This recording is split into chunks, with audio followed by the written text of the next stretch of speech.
Ya. Terlebih, alhamdulillah, saat ini kita berada dalam fase peralihan masa tahun Hijriyah.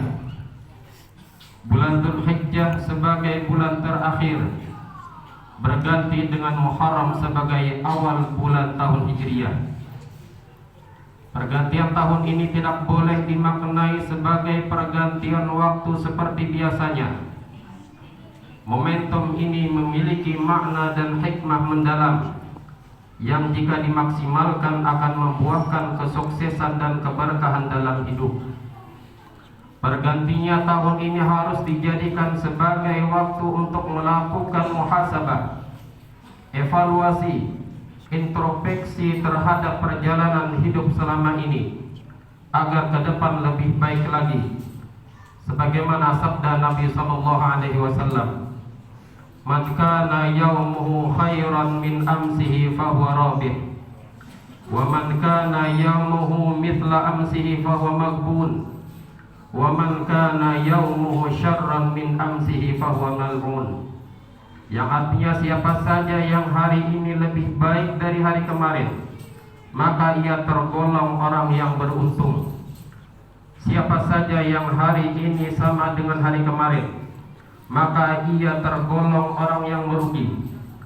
Siapa saja yang hari ini lebih buruk dari hari kemarin, maka ia orang yang dilaknat atau orang yang celaka. Hadis riwayat Al-Hakim. Serta Allah Subhanahu wa taala juga sudah mengingatkan di dalam Al-Qur'an, tepatnya pada surah Al-Hasyr ayat 18. Ya ayyuhalladzina amanu taqullaha wa tanzur nafsum ma qaddamat lighad wattaqullah innallaha khabirum bima ta'malun. Yang artinya, wahai orang-orang yang beriman, bertakwalah kepada Allah dan hendaklah setiap orang memperhatikan apa yang telah diperbuatnya untuk hari esok, yaitu hari akhirat.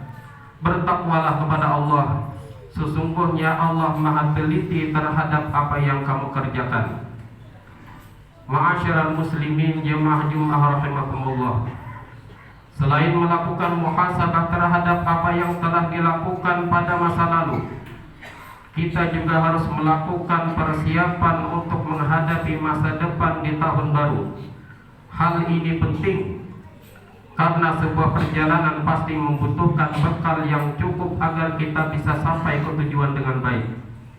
Tanpa kita sadari, dengan bertambahnya tahun, maka bertambah pula umur kita, dan berarti semakin berkurang usia kehidupan kita di dunia ini, yang apabila tidak kita manfaatkan dan tingkatkan dengan kebaikan, maka akan menambah beban pertanggungjawaban kita kelak di akhirat.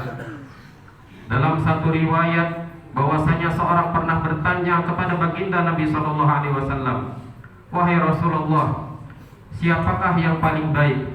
Nabi SAW menjawab, "Orang yang panjang usianya dan bagus perbuatannya." Dia lagi bertanya, "Kemudian siapakah yang paling buruk?" Nabi menjawab, "Orang yang panjang usianya namun buruk perbuatannya." Hadis riwayat At-Tirmidzi. Adapun di antara perbuatan terbaik adalah sebagaimana yang disabdakan Nabi SAW pada hadis yang lain, "Khairun nas anfa'uhum linnas." Sepaling baik manusia itu adalah orang yang bermanfaat terhadap orang lain. Ma'asyiral muslimin jemaah Jumat rahimakumullah, pada bulan Muharram kelak kita dianjurkan untuk lebih meningkatkan ibadah serta kebaikan, agar karena di antara kemuliaan pada bulan tersebut, kebaikan yang kita kerjakan akan dilipat gandakan, dan sebaliknya keburukan yang dikerjakan dosanya pun akan berlipat pula. Adapun di antara amaliyah yang diajarkan ulama kita untuk mengakhiri dan menyambut tahun baru Hijriah ialah agar kita tutup tahun dengan memohon keampunan kepada Allah dengan membaca doa akhir tahun setelah waktu sholat asar pada terakhir daripada bulan Dzulhijjah. Dan kita mohon kebaikan di tahun akan datang dengan membaca doa awal tahun setelah waktu sholat maghrib pada malam harinya. Semoga dengan melalui muhasabah pada akhir tahun ini, dapat menjadi perantara kita mendapatkan taufik dan hidayah Allah untuk memperbaiki dan meningkatkan ibadah kita. Amin ya rabbal alamin. Alhamdulillah wassalatu wassalamu ala rasulillah sayyidina Muhammad ibn Abdillah. Usikum wa nafsi bittaqwallahi wa ta'atihi faqad fazal muttaqun. Allahumma salli wa sallim ala sayyidina Muhammad wa ala alihi wa sahbihi muntahad dhuhur. Salatan daimatan bila fanahin wala futur. Wa sallama tasliman katsira. Amma ba'du fa ya ayyuhal muslimun, usikum wa nafsi bittaqwallahi wa ta'atihi wa alamu anna Allah shalla ala nabiyyi qadima. Faqala ta'ala inna Allah wa malaikatahu yusalluna 'alan nabi ya ayyuhalladzina amanu sallu 'alaihi wa sallimu taslima. Allahumma shalli 'ala sayyidina Muhammad wa 'ala ali sayyidina Muhammad kama shallaita 'ala sayyidina Ibrahim wa 'ala ali sayyidina Ibrahim wa sallim taslima.